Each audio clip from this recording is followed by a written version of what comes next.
मेरे साथ बोलो, बगीचा सरकार की, बगीचा सरकार की, बगीचा सरकार की।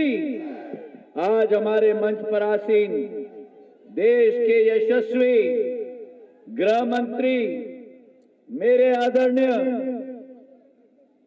अमित शाह जी, मंच पर आसीन हमारे सांसद विवेक शेजवलकर साहेब, हमारे प्रत्याशी रमेश खटीक जी, हमारे दोनों पूर्व विधायक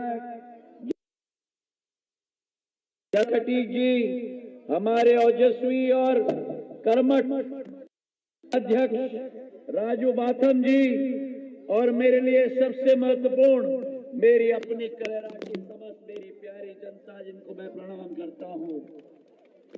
आज करेरा का सौभाग्य है कि हमारे बीच में हमारे देश के यशस्वी गृह मंत्री अमित शाह जी हमारे बीच में है। मैं करेरा की जनता से अपील करना चाहता हूं कि करेरा की तालियों के साथ, गड़गड़ाहट के साथ स्वागत किया जाए। एक ऐसे गृह मंत्री जिन्होंने इतिहास में जो सौगंध खाई गई थी 370 हटाकर कश्मीर को भारत का भिन्न अंग बनाया, मेरे भाई और बहनों, एक ऐसे यशस्वी जिन्होंने ट्रिपल तलाक हटाकर हमारी महिलाओं के लिए एक समान जिंदगी जीने के लिए हक दिलवाया, मेरे भाई और बहनों, और एक ऐसे यशस्वी गृह मंत्री जो आधुनिक भारत के यतिशोक्ति न होगी अगर मैं कहूं कि आधुनिक भारत के लौह पुरुष सरदार पटेल की रूप में आज भारत में विराजमान है। ऐसे यशस्वी गृह मंत्री की स्वागत करें। और आज करेरा की ये माटी में हम लोग संकल्प लें कि जिस कांग्रेस पार्टी ने इस मध्य प्रदेश को 55 वर्ष राज करके अंधेरे के गड्ढे में गाड़ दिया था, 2003 में हमारे प्रदेश में सड़क नहीं होती थी, पगडंडी पकड़नी पड़ती थी। सही है कि नहीं? हमारे प्रदेश में लट्टू में ज्योति का प्रकाश नहीं होता था। 18 बीमारू बेमिसाल राज्य बना दिया है मध्य प्रदेश में। घर घर में बिजली, गांव गांव में सड़क, और मेरे करेरा के लिए पिछले 5 वर्षों में नहीं 18 वर्षों में और 3 सालों में जहां सोन चिरैया अभयारण्य के 30 ग्रामों को मुक्त किया है तो इस कमल के फूल ने मुक्त किया है। अगर आज करेरा में हमारे यहाँ सिंचाई के लिए 5 टॉप डैम आए हैं तो कमल के फूल ने लाए हैं। अगर आज करेरा में मगरौनी और दिरारा को नवीन नगर परिषद बनाया है तो कमल के फूल ने बनाया है। और अगर आज करेरा में हमारे सब्जी मंडी को स्वीकृत की है मेरे अन्नदाता किसानों के लिए तो कमल के फूल ने स्वीकृत की है। अगर करेरा में नवीन 100 का विद्युत सबस्टेशन स्वीकृत हुआ है तो कमल के फूल ने स्वीकृत किया है। और मैं जानता हूं हमारे करेरा से बचने के लिए कितने दशके लगते थे सड़क पर। आज करेरा से हमारे नरवर भितरवार के लिए 45 किलोमीटर की सड़क 100 करोड़ रुपए की लागत से कमल के फूल ने स्वीकृत करवाया है। नरवर से चिटौरी की मार्ग मैं पूछना चाहता हूं, अगर कमलनाथ जी होते तो क्या यह मार्ग स्वीकृत होता? अगर कमलनाथ जी होते तो क्या किसानों के लिए ब्याज माफ योजना स्वीकृत होती? और अगर कमलनाथ जी होते तो मेरे बहनों के लिए लाडली बहना योजना मिलती? तो मैं साफ साफ आपको कहना चाहता हूं, एक तरफ हमारी डबल इंजन की सरकार और दूसरी तरफ बिना इंजन की सरकार।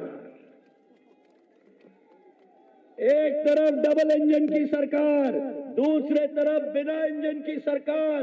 करेरा की जनता हाथ उठाकर संकल्प लो, मुट्ठी बांधकर अमित शाह जी के सामने हाथ उठाकर मुट्ठी बांधकर संकल्प लो कि 17 नवंबर को रमेश खटीक जी को पूर्ण बहुमत के साथ जिताकर विधानसभा भेजेंगे और मध्य प्रदेश में 5वीं बार कमल के फूल के सरकार को दोबारा स्थापित करेंगे।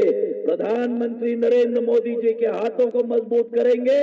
हाथ उठाकर संकल्प लो, प्रधानमंत्री नरेंद्र मोदी जिंदाबाद,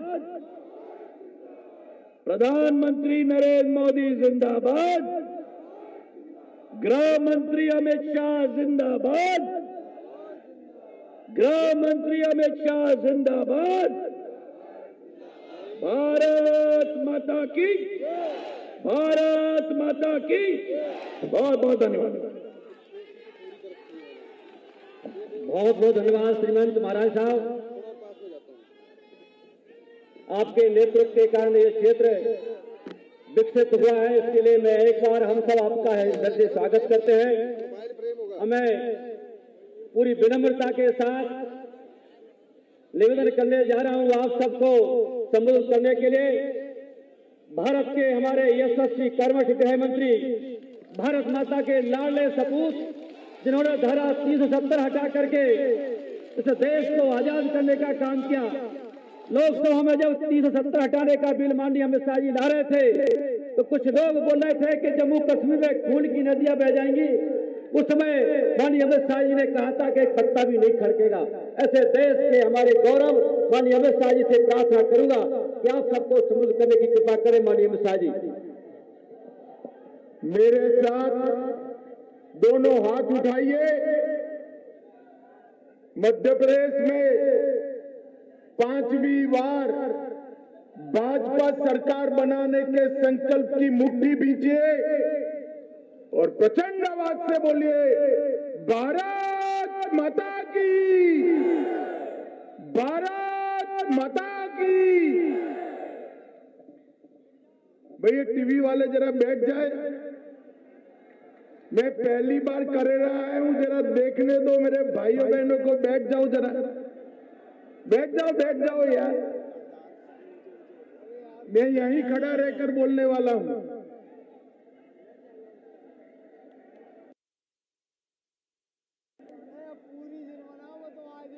ओ पीले शर्ट प्लीज बैठ जाओ। मेरे साथ बोलिए, भारत माता की, भारत माता की। मंच पर उपस्थित भारत सरकार के केंद्रीय मंत्री श्रीमान ज्योतिरादित्य सिंधिया जी, प्रदेश महामंत्री भाई रणवीर रावत जी, जिला अध्यक्ष श्री राजू बाथम जी, हमारे सांसद श्री विवेक सेजलवलकर जी, पूर्व विधायक श्री जसवंत जाटव जी, पूर्व विधायक बहन शकुंतला खटीक जी, पूर्व प्रत्याशी राजकुमार खटीक जी, और आज जिनको जिताने के लिए मैं यहां आया हूं, भारतीय जनता पार्टी के लोकप्रिय प्रत्याशी श्रीमान रमेश खटीक जी। जोर से ताली बजाओ रमेश जी के लिए।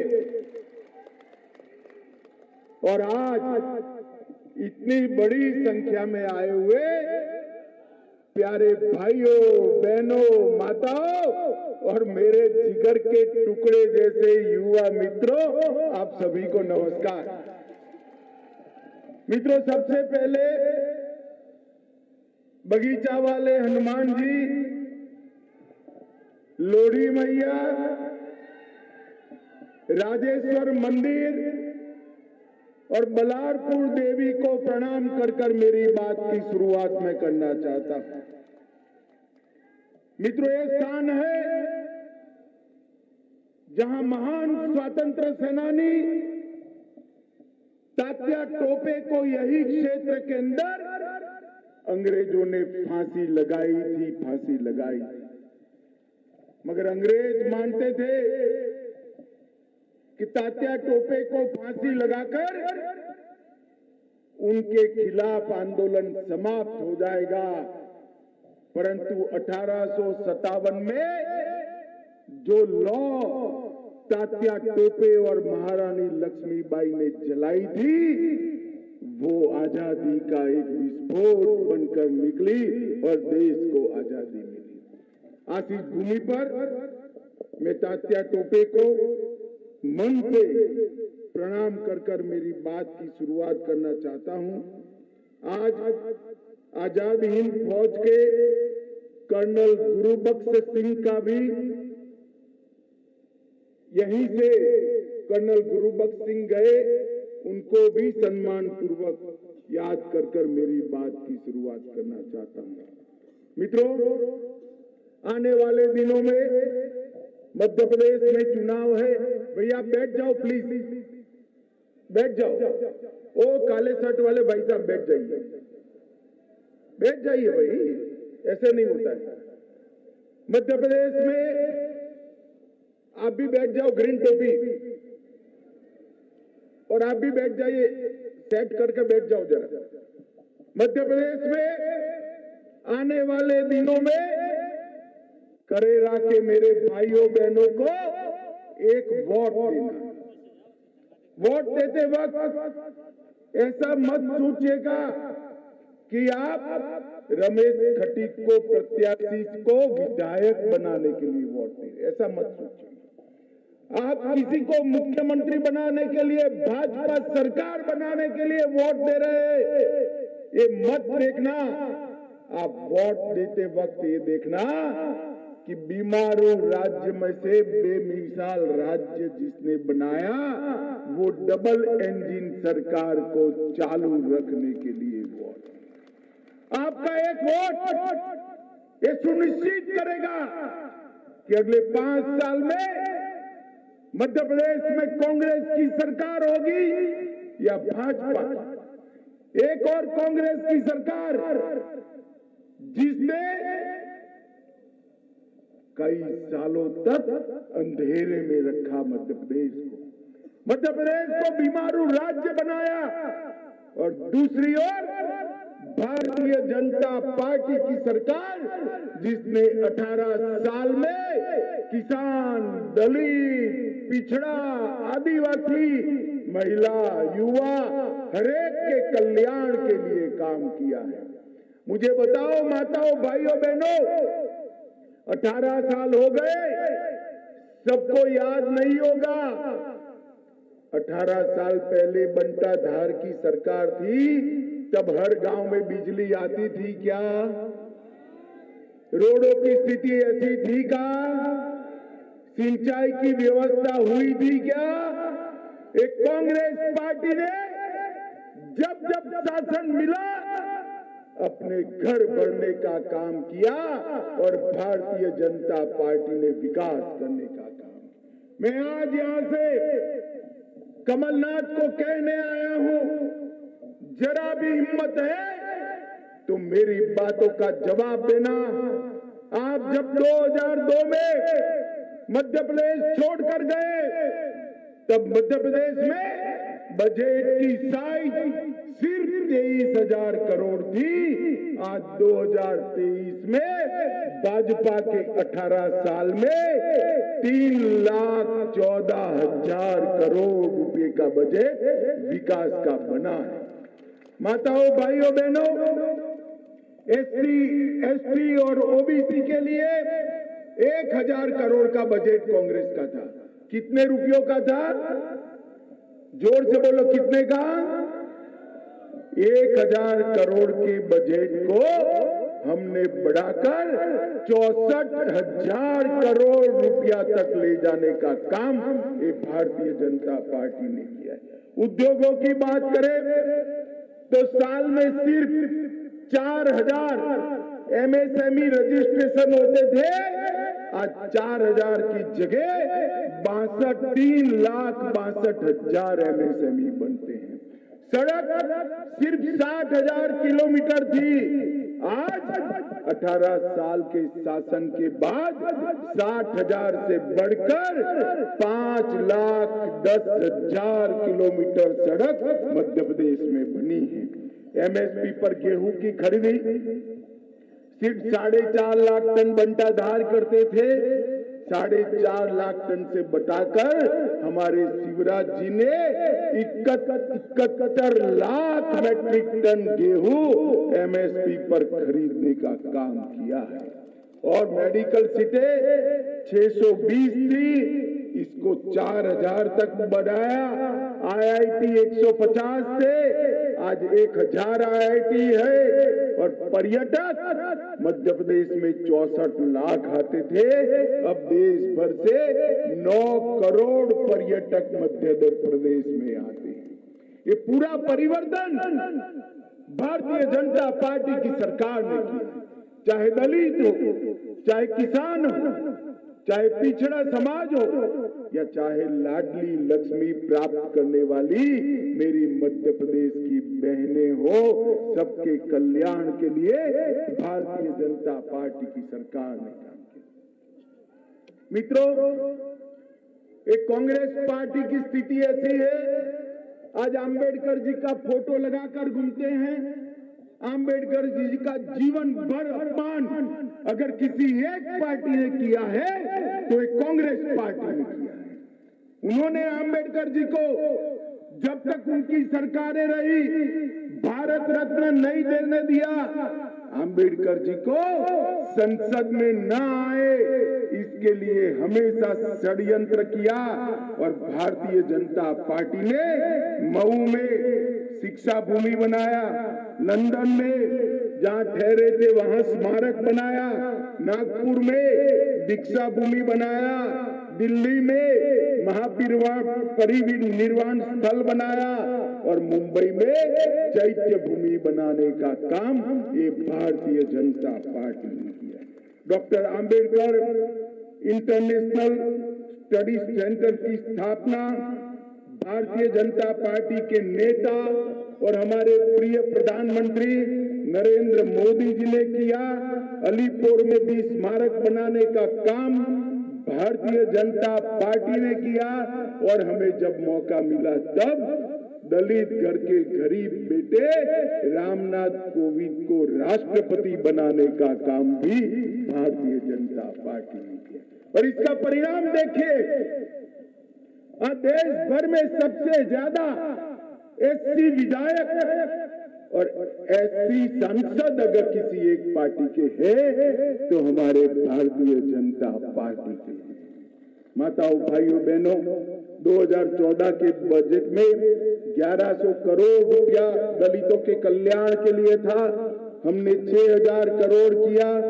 नेशनल मेरिट स्कॉलरशिप 2 लाख से ज्यादा विद्यार्थियों को दी। 5 साल में 4 करोड़ से ज्यादा अनुसूचित जाति के छात्रों को 59,000 करोड़ रुपए की स्कॉलरशिप देने का काम भारतीय जनता पार्टी ने किया। और अभी शिवराज जी ने लाडली लक्ष्मी योजना बहनों के लिए चालू की और नरेंद्र मोदी जी ने 33% आरक्षण बहनों को विधानसभा और लोकसभा में देकर मातृशक्ति का सम्मान किया। मुझे बताओ करेरा वालों, ये चंद्रयान जब चंद्र पर उतर रहा था, टीवी पर देखकर आनंद होता था या नहीं होता था? जरा जोर से बोलो, होता था या नहीं होता था? चंद्रयान जहां उतरा वहां शिव शक्ति स्पॉट देने से हमारा दिल गौरव से भरा है या नहीं भरा है? मोदी जी नई संसद में सेंगोल स्थापित करते हैं, हमारा मन गौरव से भरता है या नहीं भरता है? नई संसद बनाई, G20 में सारे दुनिया के प्रमुख राष्ट्राध्यक्षों ने भारत का महिमा मंडन किया, मोदी जी का बखान किया और मोदी जी के साथ एक पंक्ति में रहकर हमारे राष्ट्रपिता को श्रद्धांजलि देने का काम G20 में हुआ है। भारत को गौरव दिलाने का काम मोदी जी ने किया है और कांग्रेस पार्टी ने हर बात का विरोध किया। जब कांग्रेस की सरकार थी, मनमोहन सिंह की सरकार थी, आए दिन पाकिस्तान से आलिया मालिया जमालिया घुस जाते थे और बम धमाके करते थे। मनमोहन सिंह कुछ नहीं बोलते थे, मौनी बाबा की जुबान सिली हुई रहती थी। फिर मोदी जी की सरकार आई, आपने ढेर सारी सीटें बढ़ाई, मोदी जी की झोली में डाली, मोदी जी प्रधानमंत्री बने। पुलवामा और उरी में पाकिस्तान ने गलती कर दी। 10 ही दिन में पाकिस्तान के घर में घुसकर सर्जिकल स्ट्राइक और एयर स्ट्राइक करने का काम नरेंद्र मोदी जी ने देश की सीमाओं को सुरक्षित करने का काम किया है। मुझे बताओ करेला वालों, धारा 370 हटनी चाहिए थी या नहीं हटनी चाहिए थी? अरे जोर से बोले, कश्मीर हमारा है या नहीं है? 70 साल से एक कांग्रेस पार्टी एक अनोरस संतान की तरह धारा 370 को अपनी गोदी में खिलाने का काम करती थी। मोदी जी ने एक दिन 5 अगस्त 2019 को धारा 370 को उखाड़ कर फेंक दिया और हमेशा के लिए कश्मीर को भारत का अटूट हिस्सा बना दिया। और उस वक्त एक कांग्रेस पार्टी के नेता राहुल बाबा, जानते हो ना राहुल बाबा को? अच्छे से जानते हो ना? ये राहुल बाबा कहते थे धारा 370 मत हटाइए, बड़ा भूचाल आएगा। हमने पूछा क्या आएगा भाई? तो उन्होंने कहा खून की नदियां बह जाएगी। राहुल बाबा, धारा 370 हट गई, 5 साल हो गए, खून की नदियां छोड़ो, कंकर उठाने की किसी की हिम्मत नहीं है। कंकर ये नरेंद्र मोदी सरकार, देश को सुरक्षित करने का काम हमारे नेता नरेंद्र मोदी जी ने किया है। मुझे बताओ माताओं, भाई और बहनों, अयोध्या में जहां श्री राम का जन्म हुआ था, वहां मंदिर बनना चाहिए या नहीं बनना चाहिए था? जोर से बोलो। कांग्रेस पार्टी 70 साल से मंदिर के प्रश्न को लटका रही थी, अटका रही थी, भटका रही थी। मोदी जी ने एक दिन सुबह चुपचाप जाकर वहां भूमि पूजन किया और मैं तो निमंत्रण देने आया हूं। 20 जनवरी को वहां पर प्राण प्रतिष्ठा होने वाली है।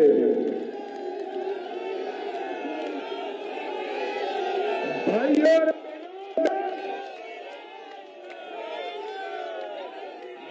और बहनों, एक करेला की ऐतिहासिक भूमि से मैं राहुल बाबा को जवाब देना चाहता हूं।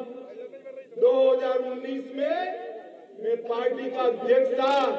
राहुल बाबा पूरे देश में गदर मचाते थे, मंदिर वहीं बनाएंगे मगर तिथि नहीं बताएंगे।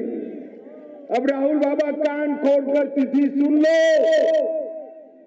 22 जनवरी 2024 को दोपहर को 12:30 बजे रामलला प्रस्तापित होने वाले।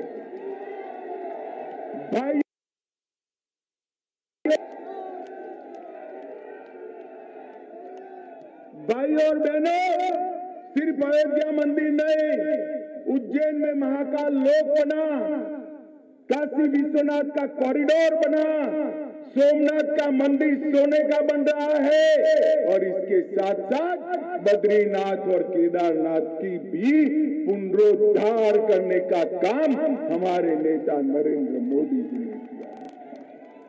नरेंद्र मोदी जी ने योगा को और आयुर्वेद को पूरी दुनिया में पहुंचाकर भारतीय संस्कृति के ध्वज को पूरी दुनिया में पहुंचाने का काम किया है।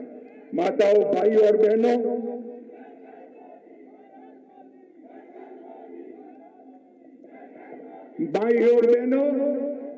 ये कांग्रेस पार्टी कमलनाथ जी को आगे कर रही है।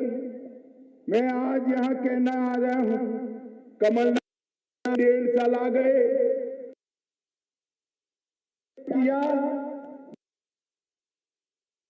मध्य प्रदेश में स्थापित किया।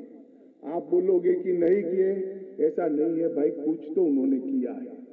मध्य प्रदेश में कमीशन खोरी का उद्योग स्थापित किया, मध्य प्रदेश में ट्रांसफर इंडस्ट्री लगाने का काम किया, बेटा दामादों के कल्याण का उद्योग स्थापित किया और भ्रष्टाचार की इंडस्ट्री लगाने का काम एक कमलनाथ ने किया।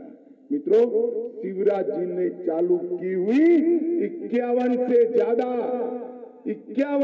ज्यादा गरीब कल्याण योजनाएं बंद की।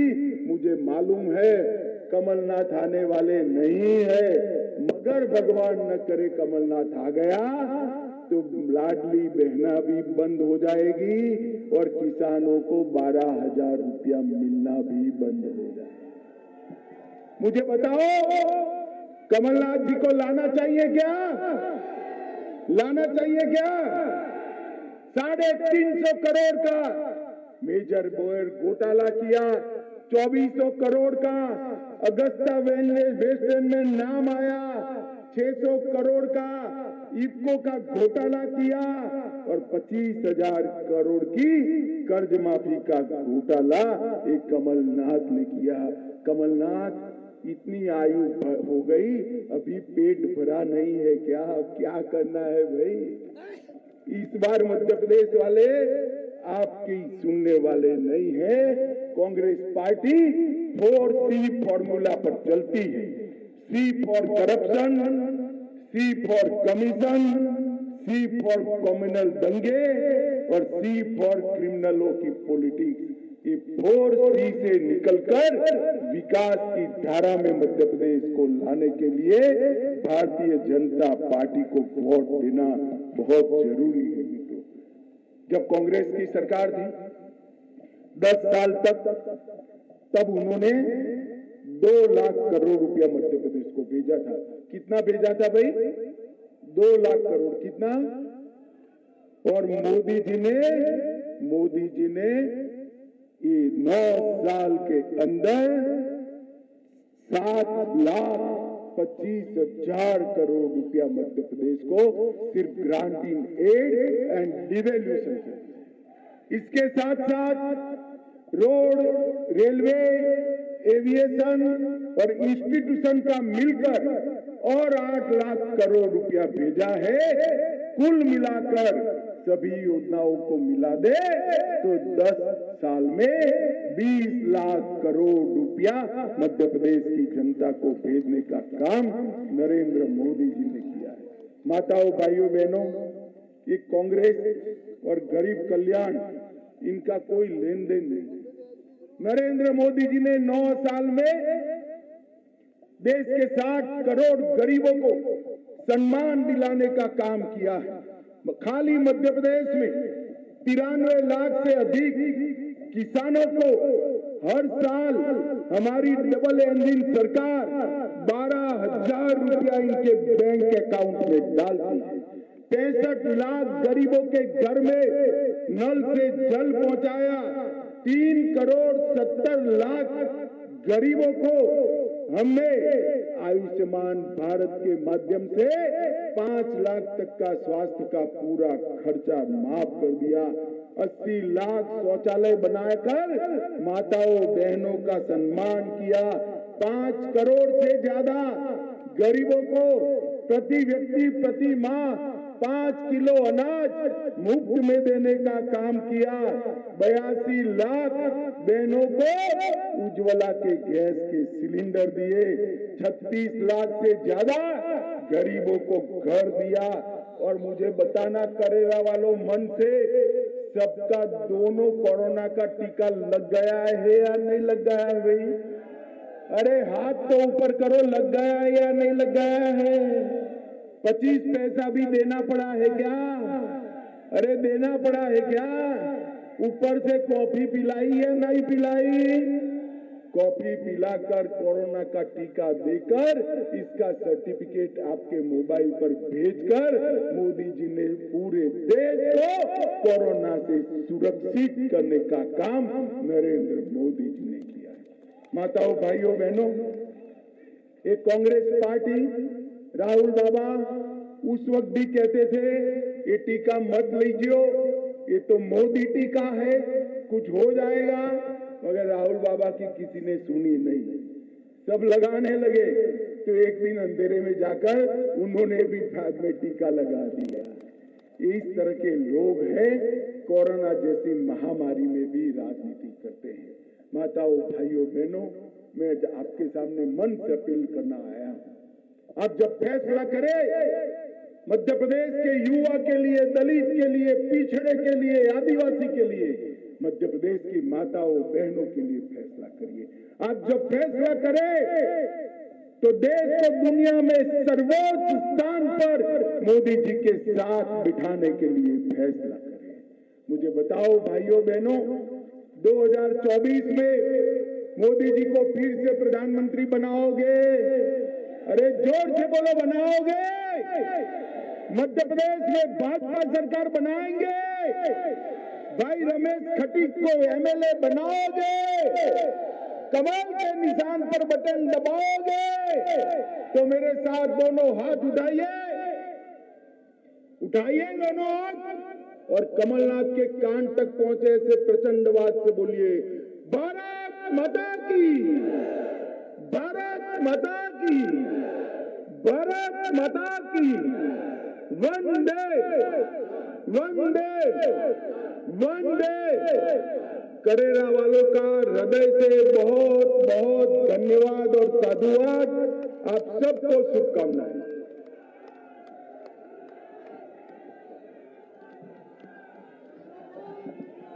माननीय अमित शाह जी के लिए जोरदार तालियां फिर बजाइए।